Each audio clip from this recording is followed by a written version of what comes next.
대화는 좀 더 충격적인 인물에 대한 그 폭로인데, 고령에 그러면은 21대 안기부 장관, 30대 국방부 장관을 지닌, 안기부와 국방부를 다 이렇게 두루 거친 장급의 인물이 흔하진 않잖아요. 이런 인물이 금동을 대한 제보를 받았는데 그걸로 나라 구한도 쓰지 않고 오히려 문재인에게 딜을 넣어서, 속된 말로 빨대를 꽂아서 이권을 취한 그런 더러운 일을 한 걸로 좀 파악이 됩니다. 충격적인 얘기인데 한번 말씀 들어보면 제가 질문을 좀 던지겠습니다. 말씀 들어보겠습니다. 예. 제가 그 2013년 3월 28일 날 중국에서 그 방랑생활 도망가가지고 킬라들 부치가 죽이려고 하니까 도굴단들이, 그래서 18개월 방랑자 신세를 바치고 박근혜 대통령이 당선되었기 때문에 제가 그 귀국을 했습니다. 그래가지고 그 당산역 근처에서 그 제 후배를 하나 만났는데, 저를 도와주는 후배가 달고 나온 여자가 한 사람 있는데 그 여자가 북한에서 온 탈북자였습니다. 그리고 그 여자가 특이하게도 39호실이라는데 한 20년 이상을 근무했대요. 그래 39호실이 뭐 하는 데냐 했더니 아마 그 외화를 벌여가지고 그 통치자금을 마련하는, 그 최고 통치권자의 통치자금을 마련하는 그런 부서라고 합니다. 그러니까 그 여자가 굉장히 머리가 영리하고 그 아주 동작이 빠르고 그 잽싸지요. 소위 얘기하는 북에서는 최고 엘리트네요. 예. 그래서 저는 그런 데 관심도 없고 해서 그냥 그 후배가 데리고 온 뭐 손님이니까 같이 밥을 한 그릇 먹고 헤어졌는데, 그 여자가 이제 나중에 저를 갖다가 도와주는 이문현동의 금도구를 도와주는, 자기가 자청해서 도와주는 그 말하자면은 역할을 하겠다. 네네. 어떻게 도와주겠느냐 하니까 박근혜 대통령에게 알려가지고, 이 박근혜 대통령이 아마 모르고 있는 것 같은데, 자기가 그 박근혜 대통령 앞으로 자기 이름으로서 등기 우편을 보내가지고 이렇게 국가적으로 이거는 하지 않으면은 이게 우리 2만 3천 탈북자들이 바로 그냥 뭔가 저게 대통령이 되고 나면은 문재인이가 대통령이 되면은 큰 배를 가지고 그냥 다 싣고 그냥 김정은이한테 강제로 갔다가 북송시킬 그런 위인이다. 20조를 물론 정옥자 교수 20조를 다 알고 하는 말입니다. 그래서 이제 저를 도와주기로 했습니다. 그러던 어느 날 선생님 장관을 하고 2번씩이나 하고, 그 다음에 대단한 사람이 한 사람 있죠. 누군데 했더니 건영애를 덜미깁디다. 그래서 내가 잘 알지. 내가 그분은 나를 몰라도 나는 그분을 이름을 들었기 때문에 잘 알지. 그런데 왜 그래 하니까 그분이 우파고 또 박근혜 대통령 편이니까 그분은 믿을 수가 있으니까 그분을 내가 만나게 할 테니까 좀 만나보시겠습니까? 그게야. 그런데 그분을 어떻게 당신이 북한에서 온 사람이 만나게 해줄 수 있느냐 했더니, 내가 그분하고는 아주 긴밀한 사이이기 때문에 만나게 해줄 수 있습니다. 그래서 코리아나 어느 날, 그때가 2013년 연말 정도 된다고 기억이 납니다. 코리아나 호텔에 커피숍 2층에 올라가는데 오른쪽에 은밀한 대화를 나누는 그런 큰 홀이 있어요. 거기서 이제 만났습니다. 근 장관을. 권영희 장관. 예. 네네. 자기 부인하고 같이 왔더라고요. 그래서 이제 인사를 하고 나서, 그래 내가 듣자니까 부산 문현동에 무엇이 의뢰공장이 어떻고, 금동울이 어떻고 하는데 어떻게 된 거요? 저한테 얘기를 좀 해줄 수가 있나요? 그래서 내가 이야기를 하려고 나왔습니다. 해서 한 3시간 동안 얘기를 쭉 했더니, 숨도 안 쉬고 숨죽여서 다 듣고 나더니 하는 말이, 야, 내가 다 듣고 나니까 이제 내 눈앞에 가려졌던 안개처럼 짙은 안개가 눈앞에 짙게 드리워져 있었는데, 이제 그 짙은 안개가 싹 없어지고 저 멀리까지 잘 보입니다.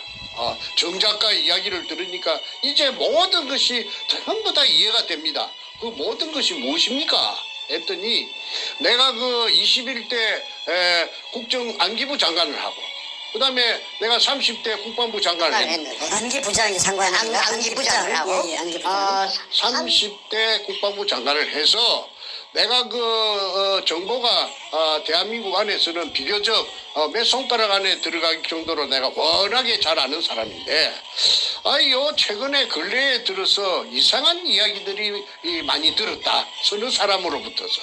그 얘기가 뭐냐면 이상한 얘기가 뭐냐면은 그 문재인이라는 그 사람에게 어디서 돈이 났는지 돈이 엄청난 돈이 그 사람에게 있다고 그런 말들을 한 각각 다른 서너 군데로부터 들었는데 자기가 생각할 때 이해가 되지 않았다. 너무나 액수가 크기 때문에 그래서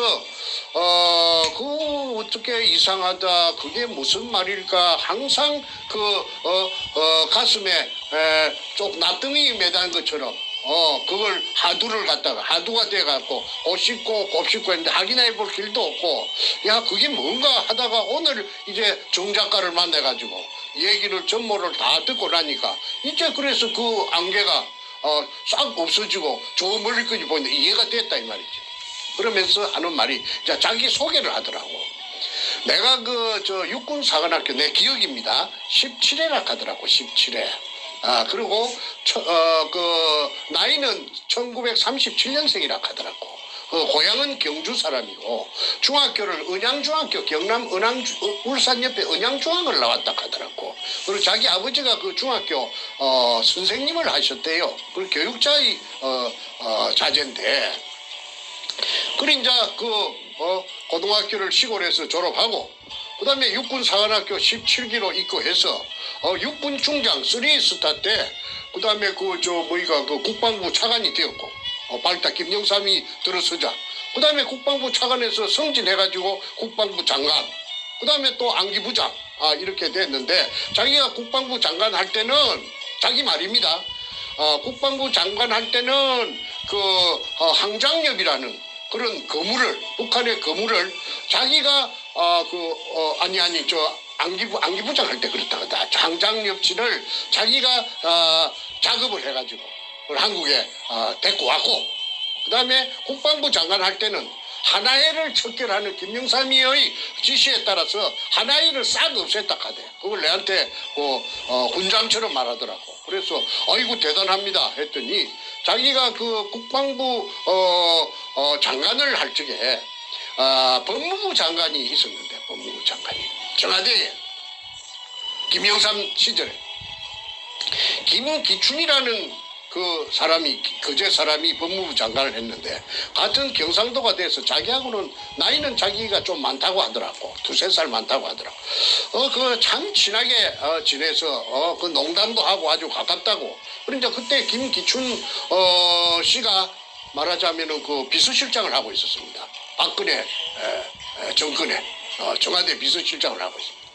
그래서 내가 이제 이렇게 알았으니까 이걸 안 이상해. 내가 국가에 19살 때부터 국가의 은혜로서 내가 그렇게 높은 벼슬까지 내가 두 분이나 내가 했으니까 나는 국가에서 굉장한 혜택을 많이 받았다. 그러니까 국가에 이제 봉사할 기회가 이제 왔으니 보온을 할 기회가 왔으니 내가 이 몰랐으면 몰랐지 이걸 안 이상해. 내가 가만히 있으면은 내가 이 사람도 아니다.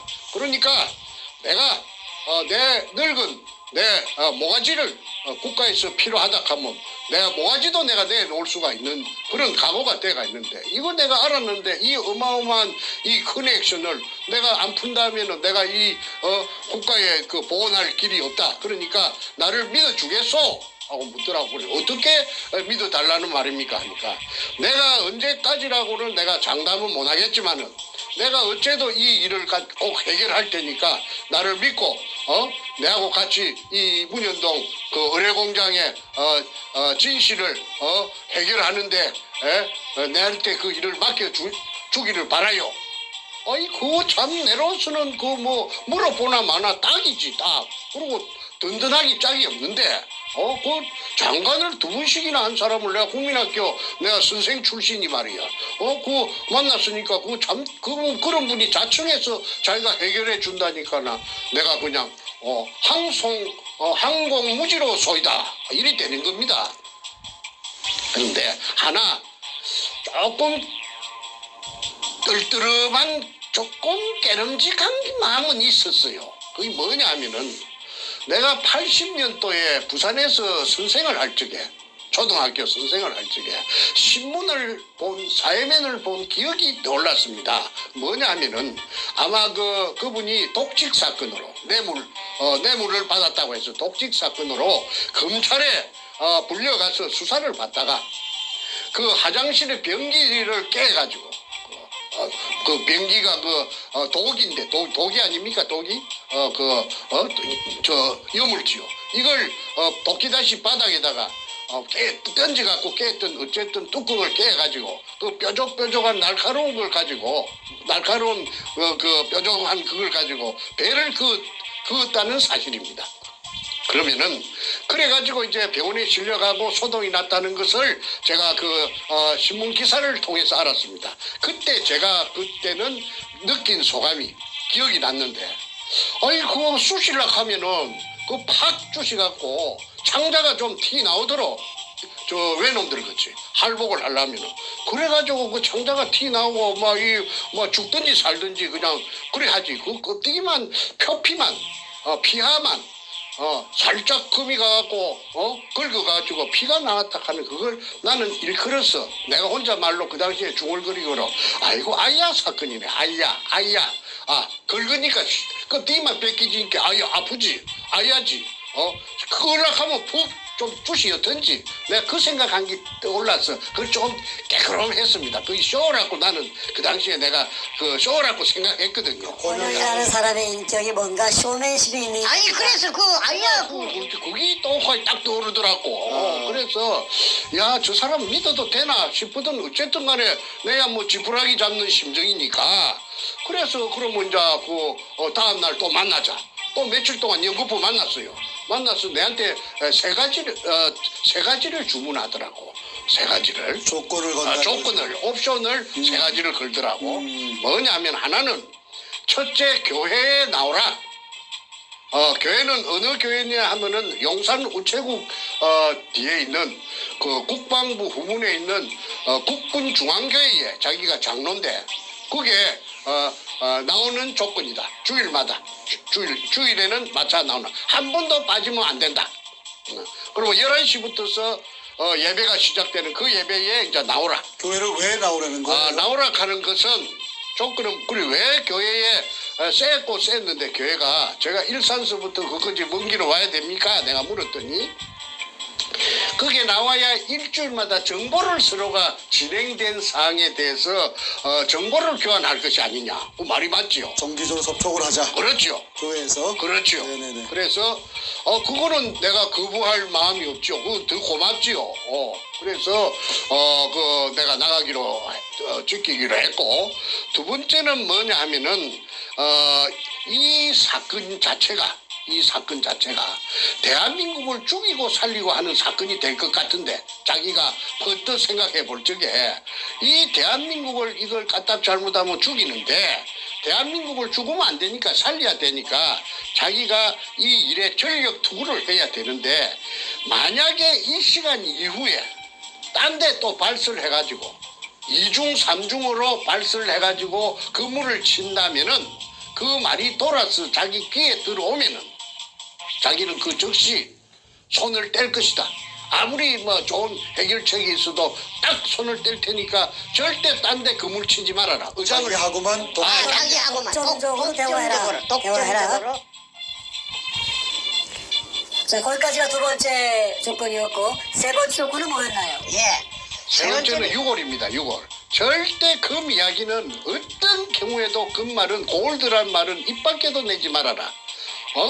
그 골드란 말을 갖다가 입 밖에서 정작가 입에서 나왔다고 인정되면 제 손 뗀다. 내가 손 뗀다.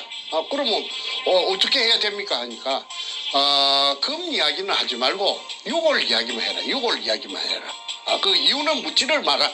막 6월 이야기만 하지 금 이야기는 절대 하지 말아라. 이런 거 하니까 뭐 금 얘기하면은 금을 쫓는다는 오해를 받고 그러니까 어떤 유해에 대한 어떤 그런 그 공익적인 얘기만 해라. 그래 이건 뜻이 아니었을까요? 그랬어요. 그래서 내가 이제 해석하기로 예, 내가 예. 그 사람이 이제 금을 탐이 나서 정충제를 도와주고 그 다음에 의뢰공장 찾는 일에 한다 하는 그 세상으로부터서 어떤 비웃음을 살까 싶어서 그런가 나는 그렇게 해석을 했습니다.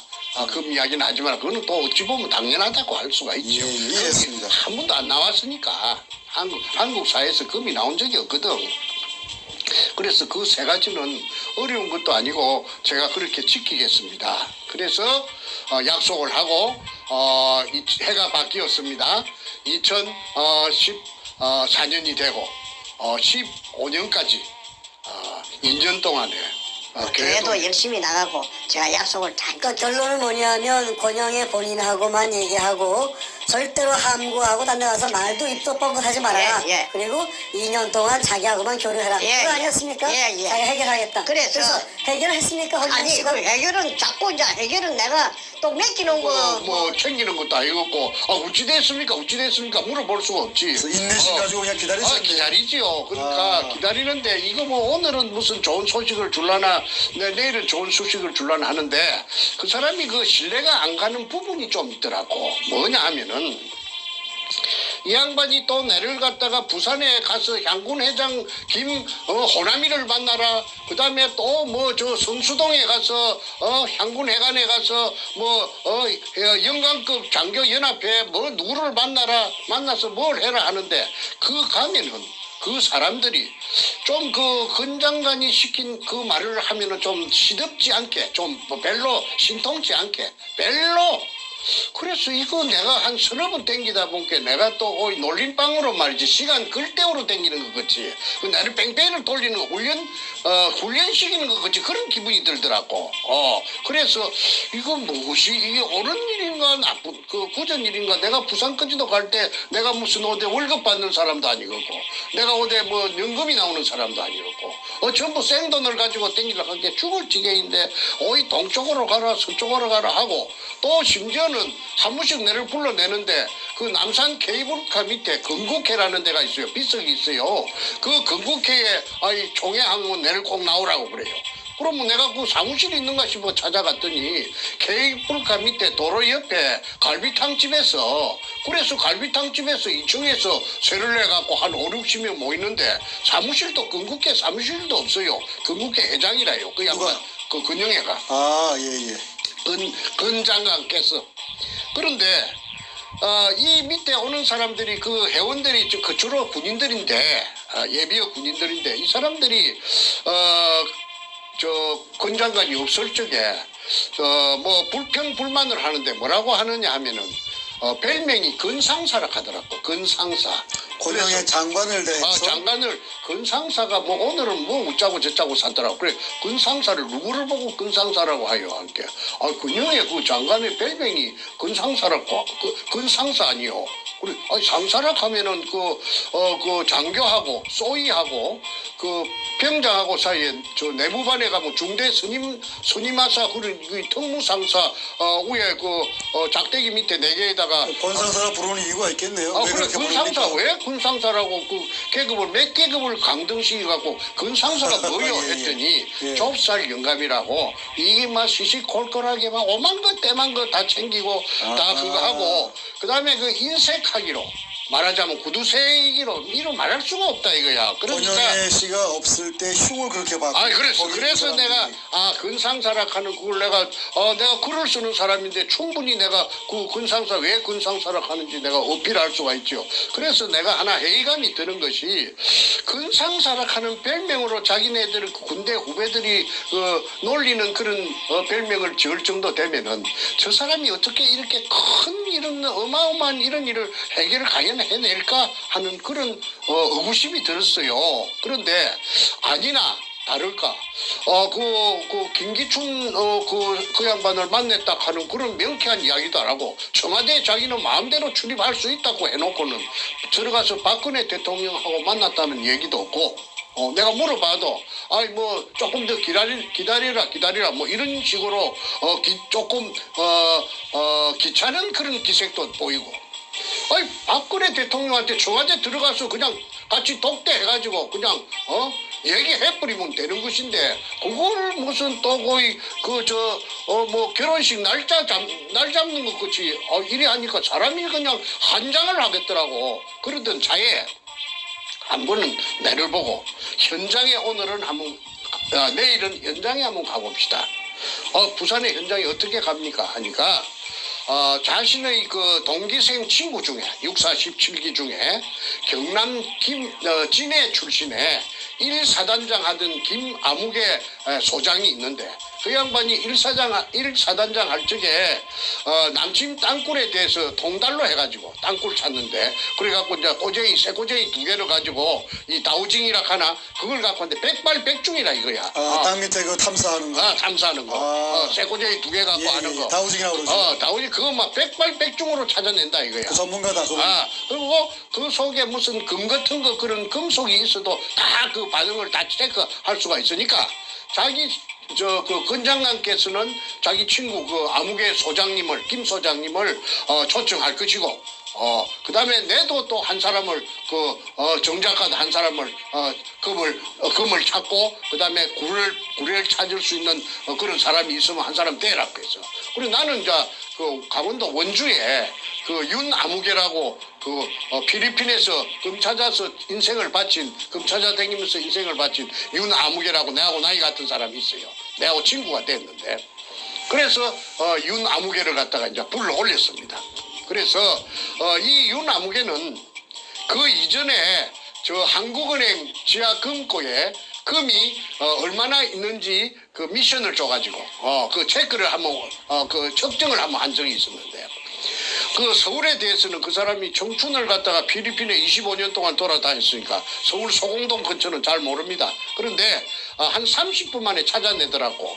그 미독 신세계 백화점 앞에 그 조형물이 있는 동산같이 조형물이 있는 분수대가 있는데 그 밑이 저 한국은행의 그 금창고라 지하 몇 메다가 그 금창고인데 거기서 금의 양은 지하 몇 메다 그거 내가 잊어버렸는데 지하 몇 메다 지점에 금이 요게 한국은행 그러니까 그게 한국은행 금창고인데 보유금이 한 15톤 정도 체크되네요 이렇게 하더라고. 그러니까 그때 한국은행에 근무한 적이 있는 그 아주 높은 간부가 한 사람 그 옆에 있었는데 이 감봉을 한 적이 있습니다. 어이구 명도네 바로 명도네 어떻게 그렇게 기가 차게 알아맞히느냐. 그래서 내가 이제 그 자료 중에 윤아무개 그분도 소위 다우징 기술 같은 거에 능통한 다우징 아니에요. 다우징은 아니고 다우징 아니고 일본 옛날에 그 왕실에서 그 금을 재놨던 그 창고 속에 금이 가득 들어가 있지 않습니까? 그 금을 갖다가 일일이 빼갖고 무게를 달라가면은 그것만 해도 막 어마어마한 일이기 때문에 금이 양하고 그 금이 그대로 온전하게 있는가를 측정하는 기계가 있대요. 그 왕실에서 내려 그 기계를 이 사람이 어떻게 벤치마킹을 해가지고 자기가 고안을 해가지고 백발백중이라고 장담을 지하에 있는 금을 위치와 양을 확인할 수 있는 그런 기술을 가진 거다. 그 기구가 있어요. 자기만이 시험상 시켜보니까 백발백중. 아니 그래서 지금 이제 그래서 주요 국가별 금 보유량 2010년 6월달에 나온 통계치가 여기에 있는데 이게 보니까 국가의 금 보유량이 한국의 금 보유량은 한국은행 그 아까 말한 신세계 백화점 밑에 그 분수대 밑에 그게 있다고 했지 않습니까? 그게 있는 게 맞아요. 그런데 그게가 15톤이라고 했는데 여기에 찍기가 있는 거는 14.4톤이라고 요 맨 밑에 요 찍기가 정확하게 찍히네요, 완전. 바로 그냥 기가 막힐 지경이죠. 제가 화면에 잠깐 보여주겠습니다. 예, 예. 야, 그렇군요. 잠깐만요. 예. 여기 보시면은 여기 제목부터 보여드리겠네. 제목에 보면 주요 국가별 금 보유량 해가지고 2010년 6월 자료인데 미국이 뭐 8,000톤 어마어마하게 많고 1등이고 쭉 내려가서 대한민국이 금 보유량이 56인데 14.4톤으로 공식적으로 통계가 잡혀 있네요. 근데 그분이 말씀하신 15톤 씹었으니 정확하게 그래서 의심의 더 이상 그 사람의 실력에 대해서 의심의 할 수 있는 그게 조건이 아무것도 없지요. 그래서 이제 윤을 불러들이서 가지고 그 군인 출신 그 권영애 씨의 군인 출신 그 다우징 전문가 한 분하고 바로 이 윤아무개하고 두 명을 데리고 현장을 갔다. 예. 됐습니다. 이해됐습니다. 그래서요. 근 장관의 그 구인성 승합차를 고속도로 버스 전용 차선에 달릴 수 있는 걸 타고 그 부산 현장에 갔습니다. 가서 이제 두 사람이 이제 그 현장에 비가 부슬부슬 오는데 그 육군 소장 권 장관의 친구하고 그다음에 이 원주에서 온 그 윤하고 둘이서 이제 금시초문으로 만났던 것입니다. 그 사람들도 아는 사이가 전혀 없지요. 그런데 둘이가 딱 일치가 되는 것입니다. 여기서 저기까지 약 50m가 되는데 그 지하 몇 메다 지점에 공간 반응이 나오고 그 이제 밑에 공간 반응이 나오는 그게 어마어마한 공간 반응이 나오는 그게 의뢰공장입니다.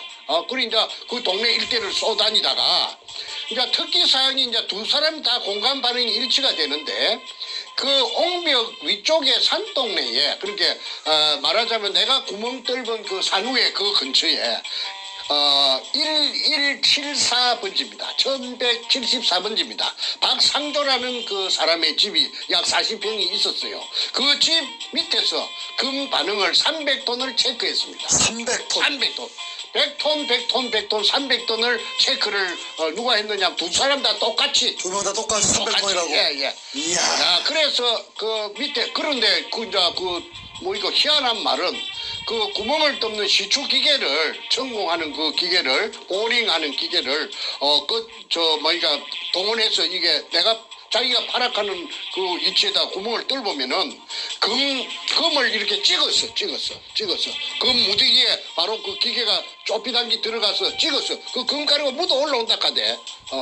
묻어 올리겠다고 자신하는데 그렇게 그 아까 소장도 일치되고 그다음에 원주에서 온 이 필리핀 이것도 일치가 되고 이러니까 기분이 좋다고 그날 의뢰공장 찾는 것도 확인했고 그다음에 금도 300톤이 나오니까 그 아까 건상사라고 불리는 그 건장관께서 돌아오는 차 속에서 기분이 좋은지 그 봉투를 갖다가 하나서 끄잡아내갖고 갈라주더라고. 그게 이제 그 문현도 일대 중에서 한 특정 부분에만 300톤이라는 얘기죠? 그렇죠. 그렇죠? 그게 1174번지인데 그게 이제 도굴단이 만든 그 지도 의뢰공장 내부 도면에 보면 금이 있다고 표시가 되어 있습니다. 백준엄이가 그 금을 거기가 지하 몇 몇 공장이죠? 지하 1공장. 자, 먼저 다시 정리하죠.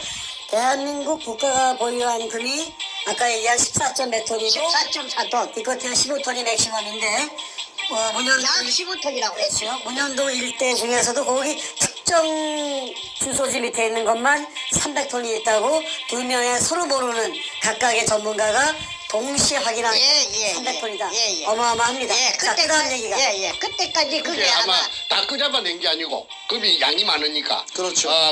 내나 탁종수라는 자가 그 도굴단에 탁종수 있잖아요. 김성태 옆에 앉았던 거, 그 멍청하게 앉아 있는 거, 그게 내한테 월경 기순에 온 적이 있었다고 했죠.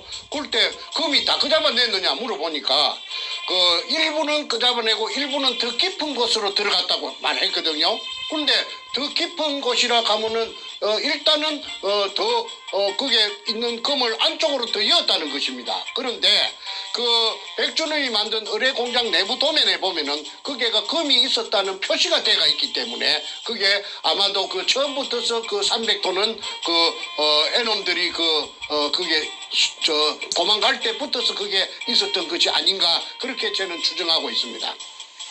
자, 그래서 이제 그 군영을 떨벌라고 혈안이 됐던 것입니다. 그런 때마다 자꾸 동네 주민들이 방해를 하고 이막 온갖 세력들이 방해를 하기 때문에 기계가 떨벌라고 내려갔다가도 서울에서부터 내려갔다가도 님비 현상으로 인해서 밖에서 올라온 헛돈을 많이 썼습니다. 자, 그런데 이제 이 근장관께서 아까 이제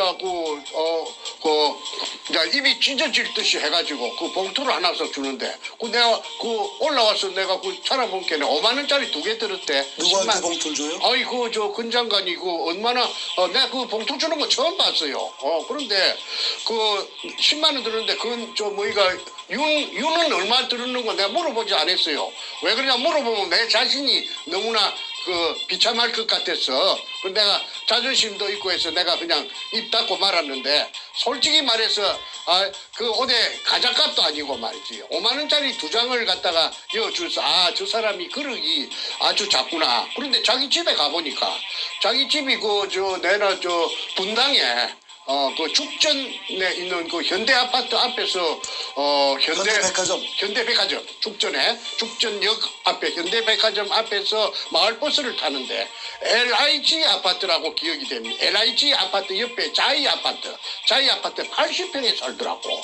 80평에 그거 늘은데 어떻게 이 집이 운동장 같은 집에 삽니까 하니까 그 자기가 그 평생에 책이라든지 무슨 이런 물건 같은 걸 버리기도 아깝고 해서 식구가 며칠 되지 않지만은 이런 넓은 데 아니면 안 된다고 그랬어. 뭐 집은 대걸 같은 집에 살더라. 잘 사네요, 소위 얘기해서. 80평짜리 아파트 살기가 쉽지 않죠. 청소만 하려고 해도 청소하는 전담 요원이 한 사람 있어야 됩니다. 자, 그래서 연금도 나오고 또 장관하면서도 많이 벌 있을 건데 그렇게 그 항상 오라고 해가지고 가면 밥때가 되면은 그 죽전역 앞에 그 현대백화점 뒤에 항소곡간이라고 갈비탕집이 있어요. 불고기도 팔고 불고기는 내가 한 번도 안 얻어먹어봤고 갈비탕 5,000원짜리 항상 그겁니다. 그래서 막 그거라도 내가 나는 5,000원짜리 그런 거는 내가 시들해서 잘 안 사 먹는데 그것을 내가 5,000원짜리를 질리도록 먹은 그 기억이 납니다. 어쨌든 그분을 헐뜯으려고 나온 것이 아니고 항상 사이드로 뺑뺑 돌더라고. 사이드로. 문현도 현장에 처음 간 거는 그 한 번밖에 없고 그리고 내가 그 다음에 이제 그 KBS PD 양성모라고 기억이 됩니다. 키가 좀 우리 큰 게 이걸 뭐 어떻게 해가지고 양성모죠. 양성모. PD를 이 젊은 사람을 갖다가 어떻게 해가지고 이 사람 됐고 저 중국의 해남도에 뭐 가고 그거 갔다 오고 프로를 찍고 그랬었더라고. 그래서 왜 해남도를 부산 문현동을 놔주고 해남도면 그 하이난섬. 해남섬에 섬 알았는데 그게 옛날 외정 때 우리 한국의 그 핵무소에 있는 그 교도소지요 있는 죄수들이 그 애놈들이 그게 가서 노력 봉사를 예를 들어 6개월 하면은 너그 자녀 형기를 삭감해 주겠다고 이래갖고 자원서를 받아갖고 수많은 한국의 죄수들을 인적 자원이 부족하니까 그 해군 기지 공사하는데 그 싣고 갔어요. 그게 가서 해방이 되자 그 돌려보내야 됨에도 불구하고 돌려보내려면 귀찮으니까 거기에서 총을 쏴면 총알도 아까우니까 그냥 구디 파갖고 그 이분들 씨가 큰 구디 파갖고 그 자기 구디에 자기가 막 죽창으로 찔러 죽이고 그만 저 총에 대금 꽂아갖고 찔러 죽이고 그만 개머리판으로 두들고 그만 망치로 때리고 해가지고 학살을 강제징용된 사람들이 희생된 현장을 갔다 이거지. 예, 그래서 이제 그게 고구마밭에 그냥 말을 그래 갔다 온 이야기를 그래 하대. 고구마밭에 고구마가 무성한데 그 흙을 구두발로 가지고 앞부리를 가지고 흙을 뭐 한 10cm만 덕덕 걷으면은 탁 발에 밟히는데 그게 두개골이라 두개골. 그 두개골이 그 당시에 조선에서 끌려갔던 그 불쌍한 죄수들 유결이 있다고 막 격분해가지고 그 두 개를 갖고 왔다고 살짝 갖고 왔다고. 자, 그래서 항상 그렇게 내하고 그 문현동하고 무슨 그 해남도하고 상관이 있으며 욕을 하고 여기에 욕을 1000개가 지금 규명을 해야 됐긴데 해남도 욕을 갖다가 물론 그것도 중요한데 자꾸 그걸 바깥으로 돌더라고. 자 잠깐만 정리 한번 하겠습니다. 지금까지 말씀을 쭉 들어보면은 권영애 씨한테 모든 정보를 주었고 그분도 자신하고만 독점적으로 이 일을 추진하자고 얘기했고 그런데 그 한 2년 3년 터울 시간 동안에 아무것도 한 게 없다. 단 현장에 가서 300평인 거 확인까지만 해서 너무 좋아했고 그리고 뭐 중국 가서 뭐 그 피해당한 저 징용자들 현장만 갔다 오는 걸 하고 이 사건을 가지고 김기춘 당시 실장이나 박 대통령에게 뭐 얘기했다든 그런 것도 전혀 없이 그냥 시간만 허비한 거네. 그렇지. 그래서 그러던 차에 이거 무엇이 또 자꾸 이제 만나는 빈도가 조금씩 이제 어디 외국에 간다고 해가지고 또 몇 달씩 갔다 오고 하다 보니까 핫바지 방구 새끼 조금씩 희미해집니다. 그러던 차에 그 2015년 연말입니다. 제가 기가 막힌 또 어떤 사건이 발생합니다. 그거는 제가 5형제 중에 장남인데 제 전부 남자만 5인데 그 둘째하고 넷째 내 밑에 하고 넷째하고 둘이서 그 도굴단에 따라갔던 것입니다. 그 문현동 현장에. 그런데 둘째 보고 이제 우리가 세월이 가니까 우리가 팽당했다. 이용만 그때 문현동 금도굴 현장에 서너 달 있었던 것은 저 도굴단한테 우리가 지금 와서 생각하니까 쟤들이 막 벤츠 S600을 타고 난리를 치고 부산에서 잘 살고 그냥 귀족이 돼가지고 그냥 번쩍번쩍한 차를 타고 다니는 거 부산 바닥이 좁으니까 알지요. 야 저거 어떻게 해야 되겠나. 그러자 정옥자 교수의 20조도 알게 되고 하니까 내한테도 오지도 못하고 행정안끼리도 이간을 시키노니까 그래서 자기는 둘째하고 넷째가 상의하기를 우리가 이 세상에 알리자. 그러면 어떻게 해야 되느냐면 문재인이 그 사무실이 사상에 있는데 국회의원 사무실이 거기에 들어가서 사건을 하나 일으키자. 그게 뭐냐면 그 문재인이 사무실의 신나통 사건입니다. 그래서 둘째는 간이 작아갖고 아이고 나는 무서워서 안 할래 하고 옹골아접히고 빠져피고 그러면 넷째는 젊었을 때 어릴 때 권투 선수니까 주먹이 세니까 그럼 내가 혼자 하겠다 해서 문재인이 국회의원 사무실에 인질극을 신나통을 들고 가서 인질극을 벌렸던 그 사건이 언제였죠, 시점이? 2015년 12월 30일이라고 기억이 됩니다. 네네, 알겠습니다. 네, 그래서 그때 내한테 전화가 왔더라고. 이제 그날 막 뉴스에 오전 10시부터서 밤 12시 자정까지 온 한국에 있는 공중파든지 종편이든지 무엇이든지 전부 방송국이라 하는 방송국은 전부 다 이것만 취급했습니다. 부산 문현동 이것만 정규 방송 중단하고 부산 문현동이 아니고 사상에 그 문재인이 사무실에 그 신나통 인질거 이것만 계속해서 들었습니다. 근데 12시 자정이 지나니까 약속이나 한 것처럼 딱 전부 다 올 수도 없대 있고 모든 방송이. 누가 조정했지요. 누가 조정을 작동을 했죠. 그러네요.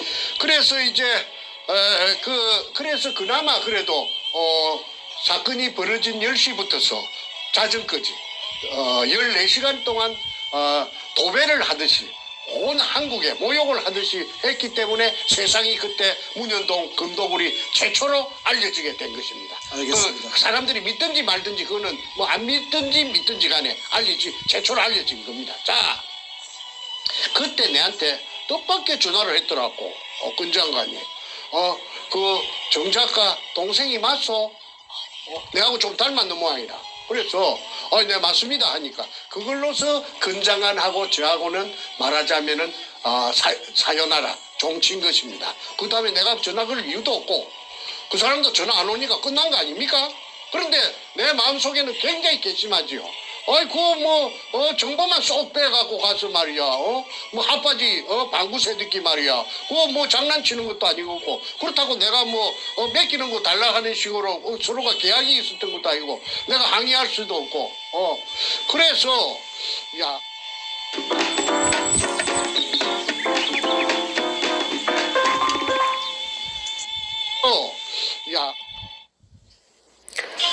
자, 잠깐만. 제가 한번 좀 질문을 하나 할게요. 좀 납득이 안 가는 부분이 있는데, 그렇게 2, 3년간 공을 들이고 권장관과 관계를 맺다가, 이번에 그 동생분의 그 문재인 사무실 신나 사건이 벌어지자마자, 그러고 이제 관계를 끊었다 하셨는데, 왜 끊으신 거죠? 아니, 그쪽에서 마무리를 해줘야 될 텐데, 2년, 3년 동안, 횟수로 3년 동안 질질 끄고 사람을 갖다가 민방위 훈련시키는 것처럼 골탕을 먹여놓고는, 애국에 간다, 어쩐다 해가지고, 그냥, 문현동하고는 별로 관심도 없고, 하니까 저 틀렸구나. 나는 이미 고표를 쳤습니다. 그렇다고 해서 그 사람이 내하고 나이가 얼추 같다고 하면은 다그치기라도 할 텐데 그러지도 못하고 장관을 2분이나 했으니까 내가 항의도 할 수가 없고 그러던 차에 내가 저 정보만 또 쏙 빼가지고 또 이용당했구나. 그러면 저 사람은 그 정보를 갖고 어디에 쓸까? 어디에 썼을까? 내가 바보가 아니니까 생각해 봤지요. 그거는 저는 그렇게 생각합니다. 특수궁 앞에서 그 시청 앞에서 저 단기국의 그 태극기를 할 적에 그 사람이 그 뜻밖에도 그게 나타나고 또 그 좀 있다가 헌법재판소 앞에서 뭐 단식을 한다고 해서 나는 당장 저 사람이 쇼하고 있구나. 쇼를 하고 있구나. 저 아까 제가 그 서두에 말씀드린 것처럼 아이야 사건 이야기했습니다. 그 검찰에서 그 화장실 변기를 깨뜨려 가지고 피부 껍데기만 조금 나가고로 그래서 내 아이야 사건이라 했는데 아이야 사건도 쇼고 그다음에 그 헌법재판소 앞에서 그 저 단식하는 것도 내가 볼 때는 쇼업디다. 그러고 내한테 모든 정보를 가지고 간 것도 해결해 주겠다는 것도 쇼고 전부 연결이 되지요. 그러면 그 사람이 정보를 빼갖고 어디에 썼을까를 내가 맨날 며칠로 두고 내가 연구를 해본 결과가 내가 그 모범 답안을 하나 찾아냈어요. 그거는 그 사람이 그 태극기 우파라고 말이지 온 국민들이 알아볼 수 있도록 그렇게 쇼를 하면서 뒷전에 그 문현동을 갖다가 2년 반, 3년 동안을 갖다가 그 횟수로 3년 동안 속속 깊이 전부 다 빼가지고 그게 아까 문현동 1174 다시 1번지 그 박상조지 밑에서 금 300돈이 있다 가는 것까지도 알은 사람이. 그런데 그걸 어디 그뭐 가만히 있고 뭐 입에 자꾸 채웠겠습니까? 목적이 있어서 그렇게 빼냈겠지요. 그것은 내가 볼 때는 문재인이하고 서로 보지 않는 곳에서 책상 밑에서 내통을 하고 있었다. 내통을 하고 있었다. 그러면 어떻게 내통했느냐? 그 정보개통에 놀던 사람이니까 자기 부하들 많을 거 아니에요. 부하들을 갖다가 그 문가 촉에다가 보내가지고 심부름을 우리 장관님이 당신이 부산 문현동에서 한 짓거리를 다 알고 있어. 다 알고 있어. 그 다음 말은 할 필요가 없지요. 다 알고 있어. 그 다음 말은 생략인데 점점점인데 그걸 굳이 표현을 한다면은 점점점을 지우고 표현을 한다면은 너 죽을래? 죽어볼래? 하는 말하고 같다고 봅니다. 너 죽어볼래? 너가 한 일을 다 알고 있는데 너 내가 이거 터뜨리면 너 죽어? 그 말하고 같겠다고 보겠지요. 그러면은 저쪽에서는 맹색이 육군사관학교를 나와가지고 국방부 장관도 하고 그 다음에 그 일국의 정보를 전부 다루는 안기부장을 하고 그런 무시무시한 사람이 너 죽어볼래? 하면은 어이구 이거 폭로하면 큰일 나겠구나. 그 다음에 어떻게 그 해야 되겠다. 이거는 제 입으로 차마 말하기가 난처해서 제가 생략할 테니까 국민 이 방송을 보시는 유튜브를 보시는 국민 여러분께서 그 나머지를 그 빈 공간을 채워주시기를 바랍니다. 너 죽을래? 내가 너 한 일을 다 알고 있어.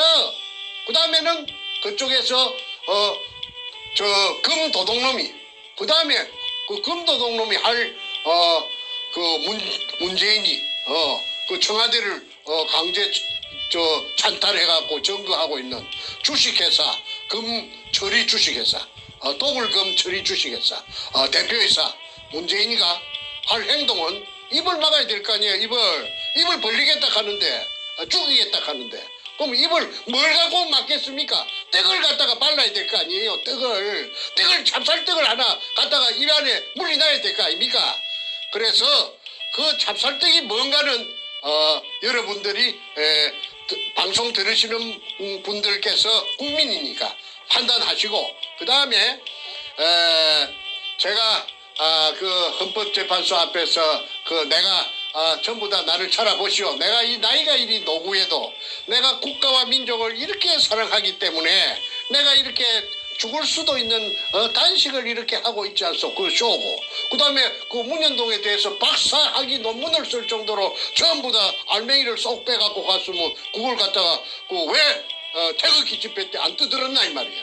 그걸 뜯어졌으면은 그때 이 나라가 말이야 바로 잡히고 박근혜 대통령 감옥에 가지도 않고 말이야.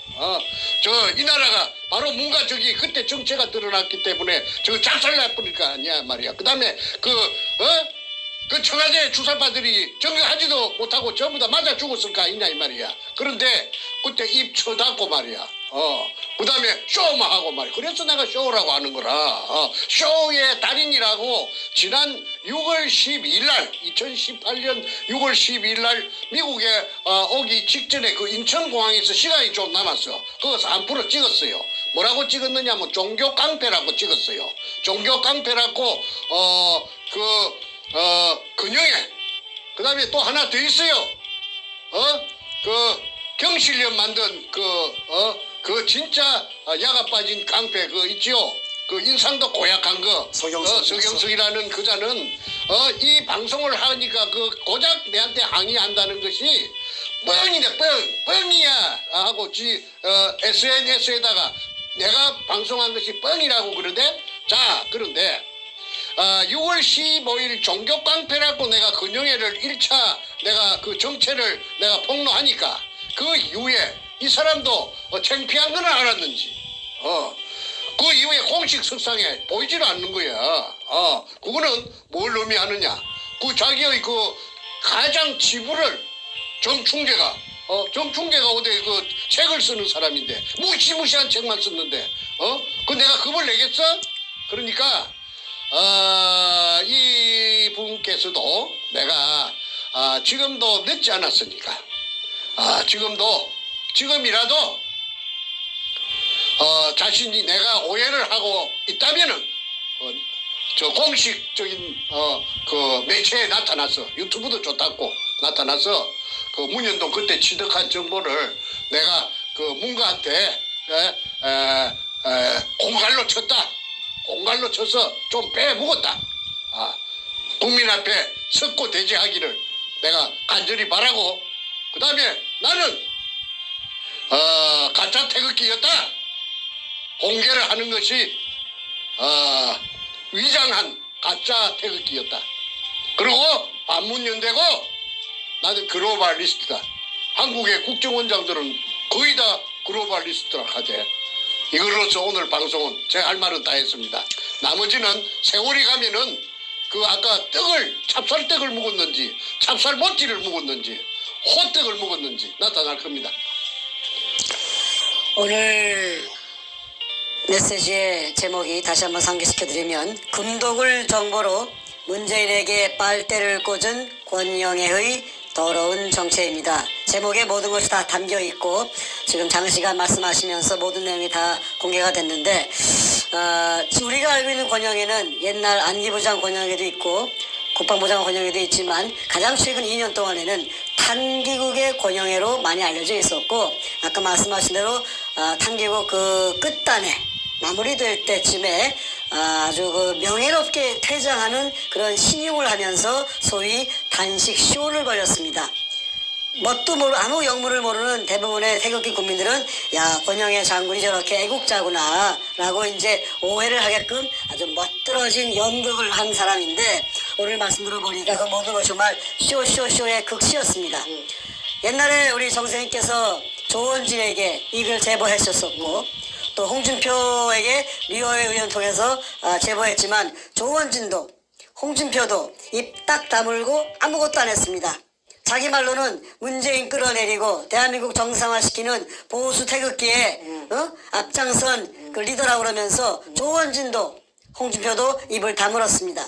권영애는 설상가상으로 모든 정보 다 뽑아가고 시간 2, 3년간 낭비시키게 만들고 그러고 나서 연이어서 지난 2년 동안에 이 사태 동안에 탄기국의 의뢰로 행세하면서 입 딱 다물고 정선생 말씀대로 문재인 향해서는 한마디도 안 했습니다. 정말로 육두문자 튀어나오는 인간입니다. 자신의 진심이 있다면은 그어서 문현동 금독을 떠들었으면은 내가 그 사람을 정체를 갖다가 이렇게 그 나이 연세도 많으신데 내가 공격할 이유가 없지요. 싹 빼갖고 와서 자기 장사해 버리는 거야. 자기 이속만 챙기는 거야. 참 그게 현실입니다. 가슴이 먹먹해집니다. 이 사건을 다루면서 저희가 공개적으로 작년 6월 1일부터 횟수를 넘기고 7개월, 8개월째 이걸 하고 있는데 몇 번 반복되는 그 이름들이 나오는 동안에 뭐 여상규라든가 오늘 권영이라든가 이렇게 대한민국에서 알만한 그리고 정체성으로 볼 때는 소위 보수 우파로 분류되는 인물들이 대한민국 국민들의 눈 가리고 아웅식의 쇼를 하면서 문재인을 끌어내는 그 역할이 아닌 거꾸로 문재인의 비호 세력으로 공존공생. 금도덕과 함께 공존공생. 그런 그 국민들을 속이는 인물로서 계속해서 활동을 해온 것을 보면서 정말로 경악을 금치 못합니다. 자, 권영애는 이렇게 금독을 정보로서 국가를 살리는데 그 정보와 자신의 인맥과 또 대한민국 내에서 알아주는 그러한 그 경험을 가진 인물인데 그렇게 좋은 데 쓰지 않고 오히려 문재인을 협박해서 그 금 재물을 나눠 먹게 하는 소위 얘기하는 빨대 꽂기를 하고 자신은 그 와중에 국민들 눈물 뚝뚝 흘리면서 태극기 집회하는데 가짜 태극기 행세하고 문재인을 오히려 막아주고 도와주는 문재인 비호 세력으로 활동을 하였습니다. 그리고 자신은 마지막에 멋지게 퇴장하기 위해서 탄기국 말기에 단식쇼로 이 상황에서 슬그머니 빠져버리고 이제 더 이상 나오지 않습니다. 나올 이유도 없죠. 나올 이유도 없고 연극, 본래 연극은 잘합니다. 나올 이유도 없고 나와봤자 오히려 본전도 못 건지니까. 자, 여러분 오늘 메시지는 여기서 마무리를 지어야겠습니다. 정말로 문재인과 권영애가 둘이 밀실에서 만나서 어떠한 딜을 했는지 지금 우리는 알 수가 없습니다. 그러나 지금까지 보여진 모든 정황적 근거에서 사건은 정황적 근거에 대한 추적으로 시작하는 거 아닙니까? 이 모든 정황적 근거에서 권영애는 자신의 정체성으로 볼 때는 문재인을 끌어내기 위해서 앞장서온 인물인데 대놓고 그런데 이 모든 정보 문재인을 박살내신 정보를 가지고 오히려 입을 다물고 조용히 어디로 사놨다. 무슨 말을 들었겠습니까? 국민 여러분께서 마지막 판단에 빈칸을 채워주시기 바랍니다. 권영의 그 더러운 모습 온 세상에 폭로했습니다. 오늘 여기서 마치겠습니다. 예? 조선민주주의 인민공화국 수령이라고 하는 김정일이라고 하는 놈이 결제 책상에서 무언가 결제를 하고 있고 그 옆에 그가 임명한 민주주의 인민민주주의 3.0 간첩 총독 문재인이가 부동자세로 서 있는 모습입니다.